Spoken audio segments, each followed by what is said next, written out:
Sanibonani molweni ninamkela kwesithimeni ngesiXhosa.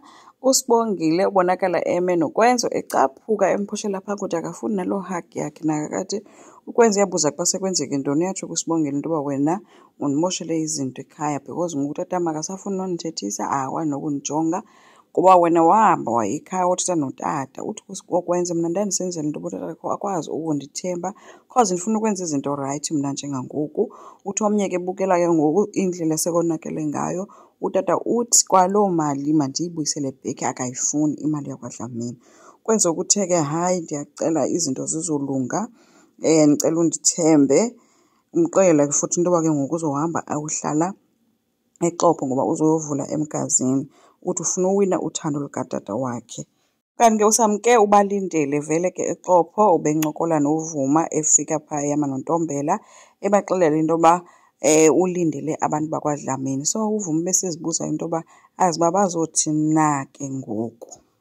Abazi ke uba oyena mntu ozoyohlala kwaphayana ikwangukwenzo lo angamfuni ukumbona ke uVuma, and ke ngoku bazoyovula ikhampani phayana. So ukwenza kubonakele ke ncokola noyise ngayo yonke le nto, bethembisana ke into yoba uzawuyohlala eXhopo, zonke izinto zizokwenzeka ngendlela erayithi phayana. Esithi ke uyamthemba ke utata wakhe.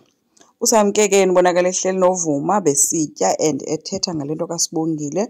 uVuma akafuni nothetha ngayo, uthi nje akafuni nje into edibanisene nabantwana ngoba abantwana bayamphoxa. If ngengovele phi kuSibongile abamniki kuthula nje.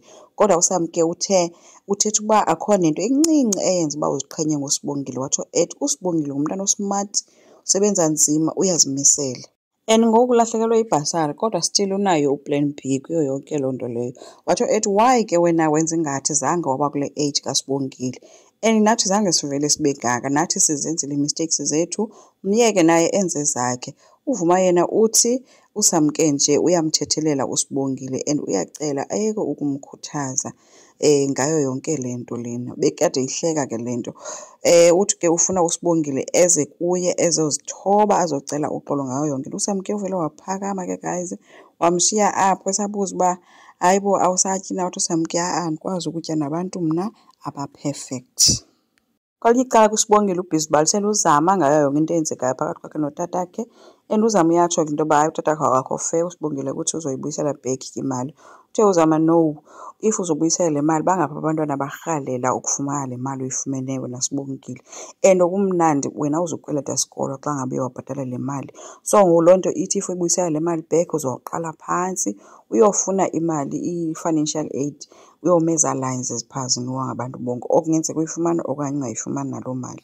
So utatakho akekho fair njengangoku. Watsho ethi ungcono uvele wenze yonke into ngaphandle kotatakho, uvele nje uzenzele ngoba le yi-future yakho ke ekugqibeleni.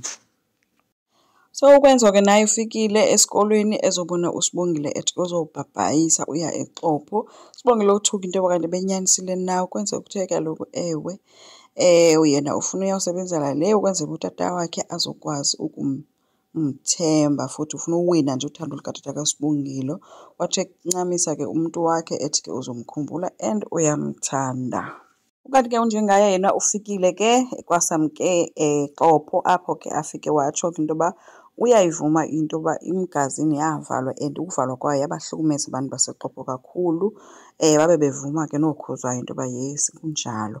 Uthe ke uzozama ke into yokulungisa imisteyikhi eyenziwa unyanakhe, ethi uza neendaba ezimnandi, ethi iMgazini izophinde ivulwe futhi. Hayi ke abavuya abantu baseXhopo, nditsho utata kaSibongile ebenesaa smile, ebengenayo laa anger anayo towards abantu bakwaDlamini. So we are hoping ke into yoba izinto zizohamba kakuhle.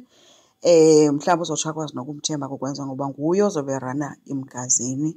Asazi ke, enkosi. Ngicela siqhubeke subscribe, silike, singakhomenta futhi. Bye.